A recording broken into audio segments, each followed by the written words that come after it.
سبيل الدموع سبيل جزاكم اللہ خیرا جزاء حسنا۔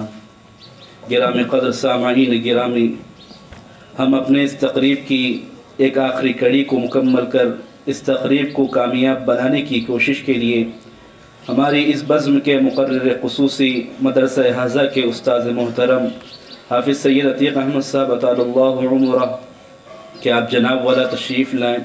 اور اپنی قیمتی باتوں سے ہم تمام کو مستفیض فرمائیں۔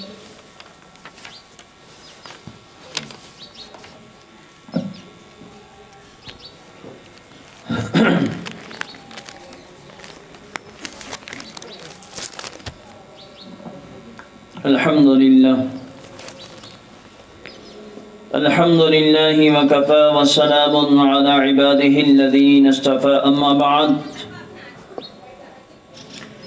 دل سے تھے نہایت ہی پس و پیش میں ہم، دل سے تھے نہایت ہی پس و پیش میں ہم، چپ ہی رہ جائیں کہ اظہار خیالات کریں۔ پھر یہ سوچا کہ پس و پیش کا اب وقت نہیں، پھر یہ سوچا کہ پس و پیش کا اب وقت نہیں، ہم نشیں آ ذرا دل کھول کے کچھ بات کریں۔ معرکہ جب بھی پڑا بڑھ کے علم ہم نے اٹھایا، معرکہ جب بھی پڑا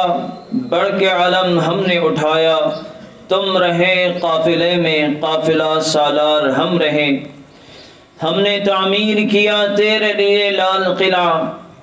ہم نے تعمیر کیا تیرے لیے لال قلعہ، تیرے ماتھے کے لیے تاج محل ہم نے دیا۔ زندگی گزری تجھے خون جگر دیتے ہوئے، زندگی گزری تجھے خون جگر دیتے ہوئے، اور تیری زلفوں کے اشکوں کو گوہر دیتے ہوئے۔ ڈائس پر تشریف فرما ذمہ داران مدرسہ اور ناظم مدرسہ، جمیع اساتذہ کرام اور تمام باشعور شہریان دیگلور اور تمام ہندوستانیوں کو میں اس مبارک و مسرت کے موقع پر یوم جمہوریہ کی مبارکباد پیش کرتا ہوں۔ محترم سامعین، بھارت ایک جمہوری ملک ہے، اور جمہوریت اس نظام قانون کو کہتے ہیں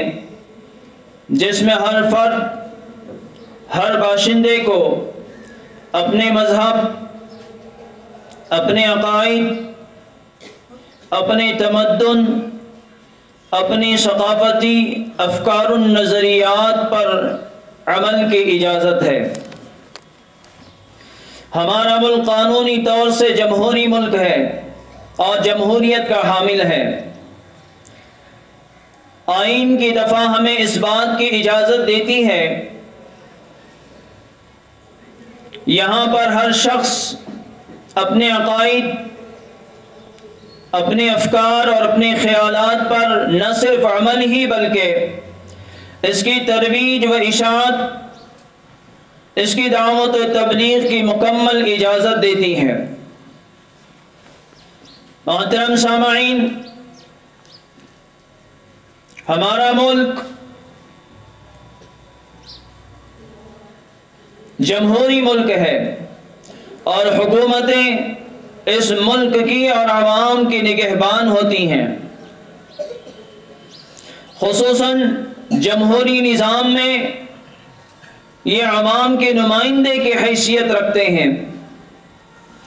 ہمارا ملک بھارت مختلف المذاہب، متنوع تہذیب، رنگ و قوم کے اعتبار سے تکثیری ملک ہے۔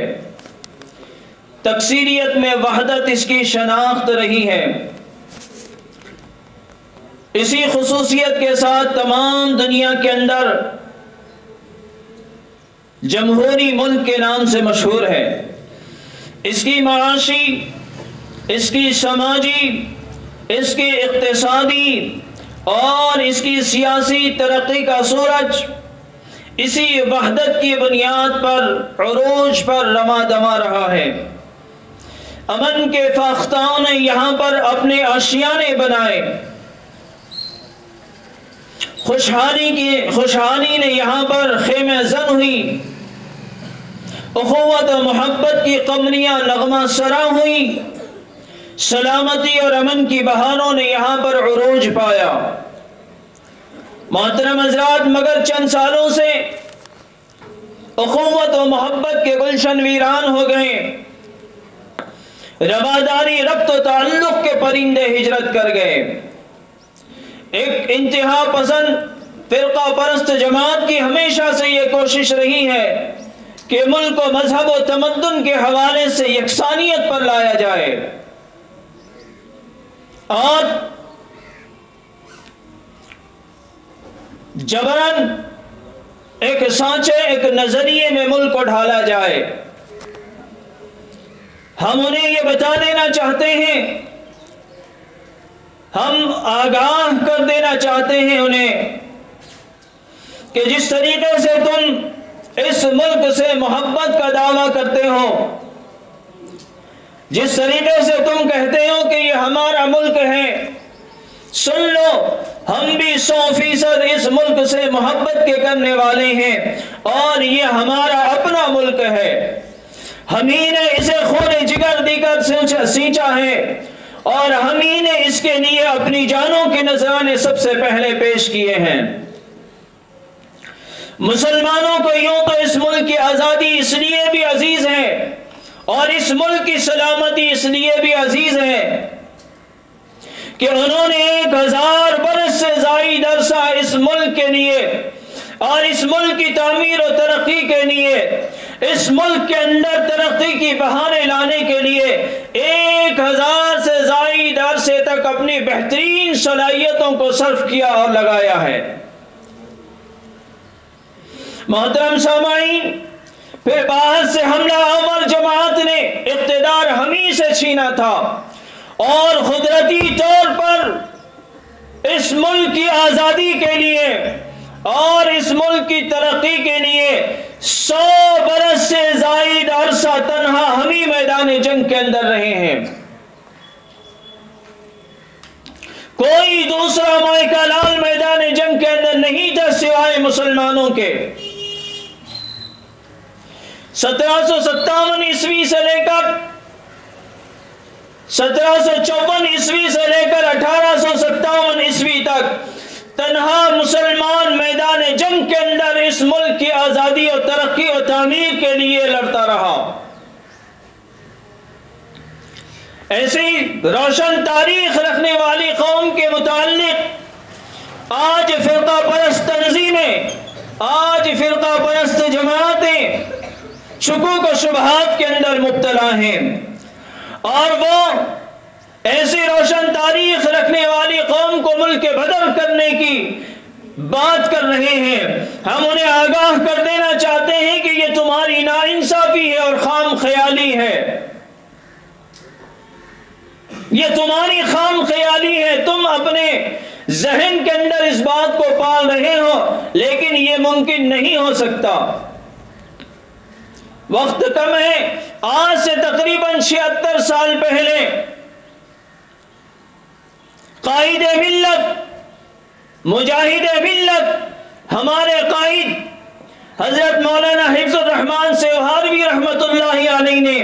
پارلیمنٹ میں کہا تھا کہ اس ملک ہندوستان کی سرزمین پر گاندھی جی، پنڈت جواہر لال نہرو، سردار بھائی ولبھ پٹیل کو جو حق حاصل ہے، وہی حق مولانا حسین احمد مدنی، مفتی کفایت اللہ صاحب رحمت اللہ علیہ،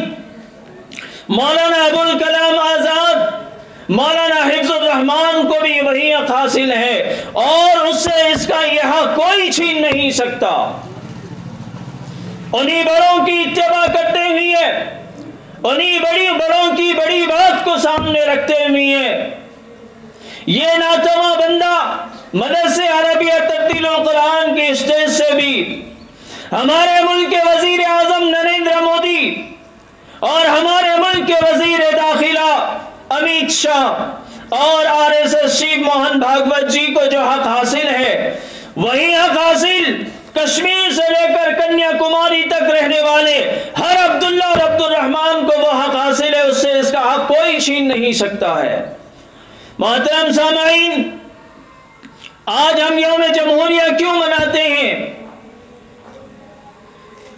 جب ظلم کی انتہا انگریز کی اس ملک کے اندر ہو چکی تھی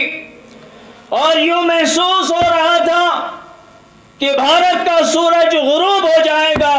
اور کبھی مطلع خورشید سے طلوع نہیں ہوگا،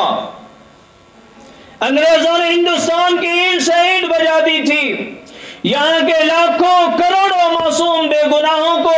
گولیوں کا نشانہ بنایا تھا اور پھانسی کے پھندے پر لٹکا دیا تھا۔ کئی ہزار علماء کرام جنہوں نے سب سے پہلے جنگ آزادی کے علم کو اپنے کندھوں سے لگایا، اپنے سینے سے لگایا، ان کو گولیوں کا نشانہ بنایا اور ان کو پھانسی کے پھندے پر لگایا۔ تاریخ ہماری قربانیوں سے شاید بھری پڑی ہے۔ اگر تمہیں ہماری قربانیوں کو دیکھنا ہے، جیسے کہ آج تم چلاتے پھر رہے ہو، تم ہمیں کبھی بھی اس دنیا سے نہیں مٹا سکتے، ملک ہندوستان سے بدر نہیں کر سکتے۔ تم چپے چپے پر ہمارا خون لگا ہوا ہے اس ملک کی آزادی کے لیے، اور اس ملک کی آزادی کے لیے کئی ہزار علماء اکرام نے ہماری قربانیاں دی ہیں، جب جا کر یہ ملک ہندوستان آزاد ہوا ہے۔ اور آج ان کی خام خیالی، آج ہمیں وہ کہتے ہیں کہ یہ ملک ہمارا تمہارا نہیں۔ ہمارے اپنے بڑوں نے، ہمارے اپنے آباء و اجداد نے بڑی قربانیاں دی ہیں، لیکن انگریز کا جب ظلم اس کے اندر بڑھا تو ایسا لگ رہا تھا کہ بھارت کا سورج طلوع غروب ہو جائے گا اور کبھی غروب کبھی طلوع نہیں ہوگا، لیکن ایسا نہیں ہے۔ اس دھرتی کے خالق و مالک کا ایک دستور رہا ہے، ظلم کی ٹہنی کبھی پھلتی نہیں، ظلم کی ٹہنی کبھی پھلتی نہیں، ناؤ کاغذ کی صدا چلتی نہیں۔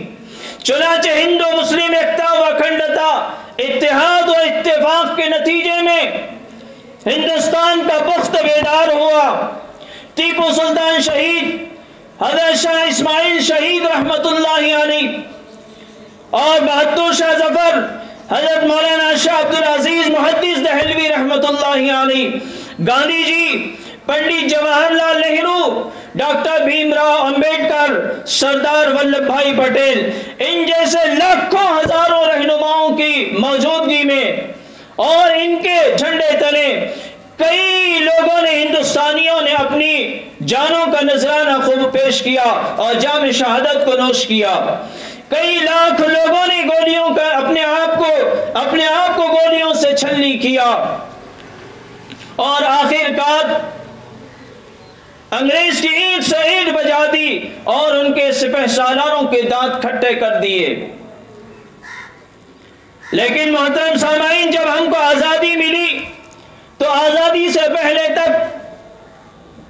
ہمارے پاس انگریز کا قانون چلتا تھا، کوئی ہمارا اپنا قانون نہیں تھا،